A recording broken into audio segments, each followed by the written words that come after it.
Oh, I need to get rid of this lot. Don't need that. Certainly don't need that, because we're doing water droplet with an iPhone.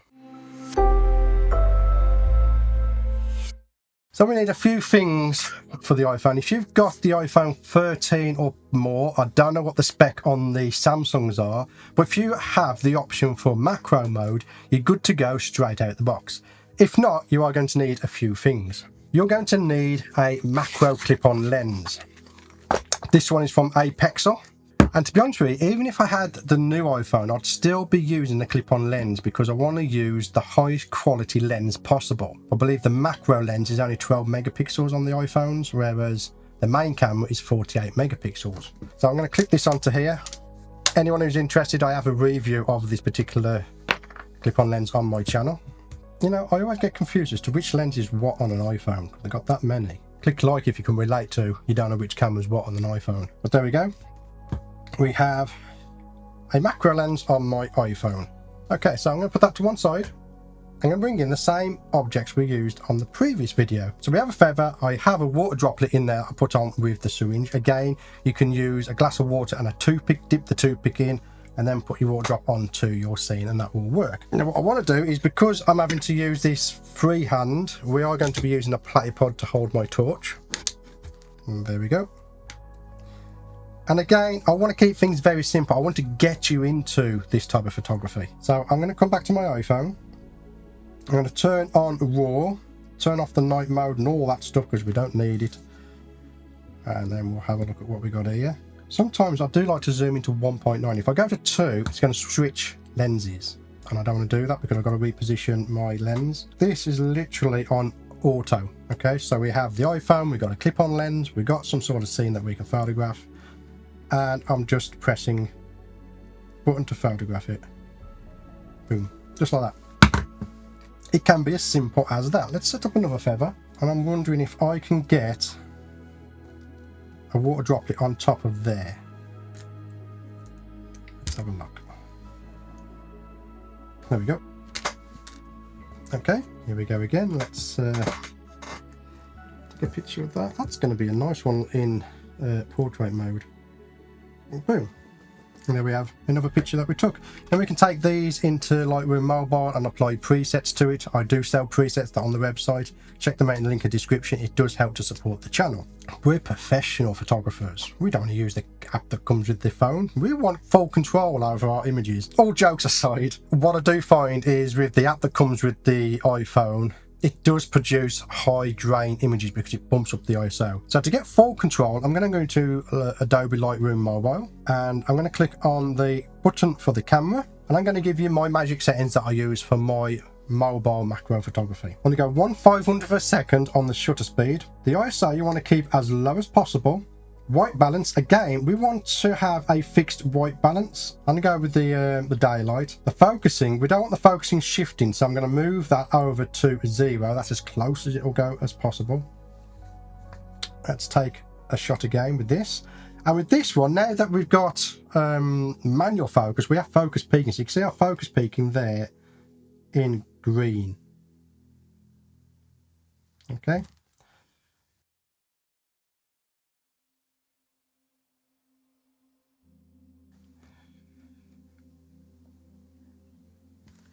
There we go. And again, we'll edit these in Lightroom. Let's have a play with our flare setup. So I'm going to put in a water drop right in the center here. And for that, I am going to need to adjust the flare so that it doesn't roll off. Pop in a water drop. And I am sorry that I can't show you that up close because I can't because my phone's there.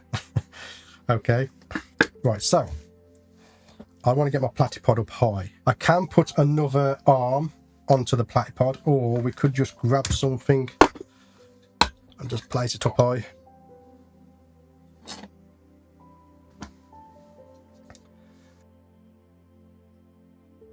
And for some reason, it doesn't want to focus because my focusing has gone back to 0. My logbook isn't working for some reason as well. Okay. and I can't get it in focus because I'm too far away, so I'm going to adjust the focusing button so we can get it in focus. And we take the picture. There we go.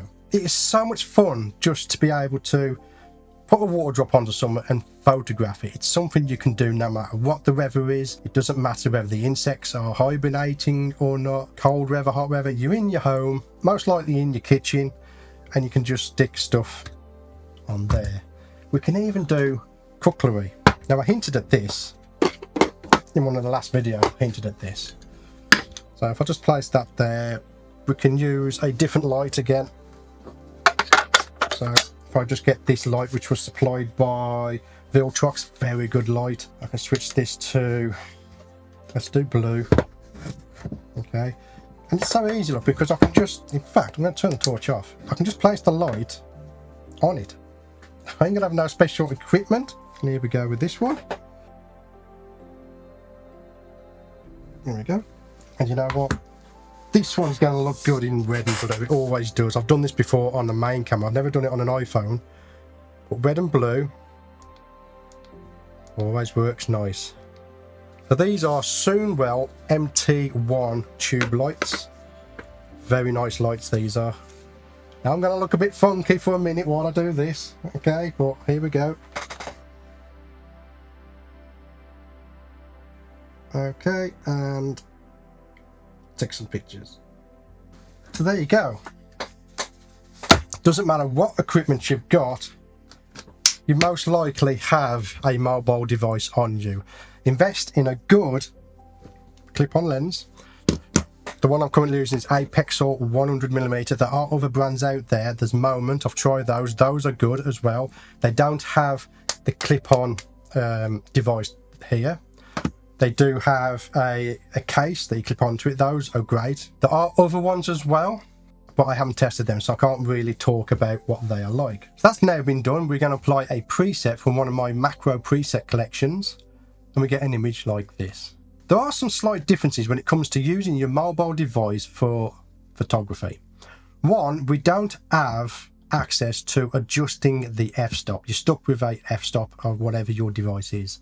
Also, it's a very small sensor, which in theory is great for macro. However, it doesn't gather as much light, so you can get noisy and grainy images. So I would suggest you purchase yourself some AI noise reducing software, unless noise is something you like. Depending on the image, it can look nice.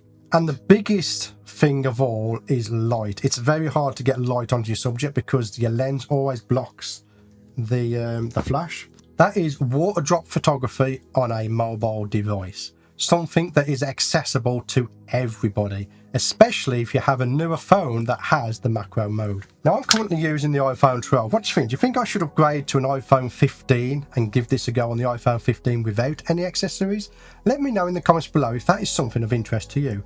Also, I'm toying with the idea of doing 2 videos a week, one with the main camera, and then repeating that subject, whether it's water droplets, whether it's insects, whether it's creative paper photography, repeating that with an iPhone to show you what you can do with a full-size camera, or a real camera as people call them, and a mobile device. Let me know in the comments below if that's something you would be interested in, but that's where I shall leave this video.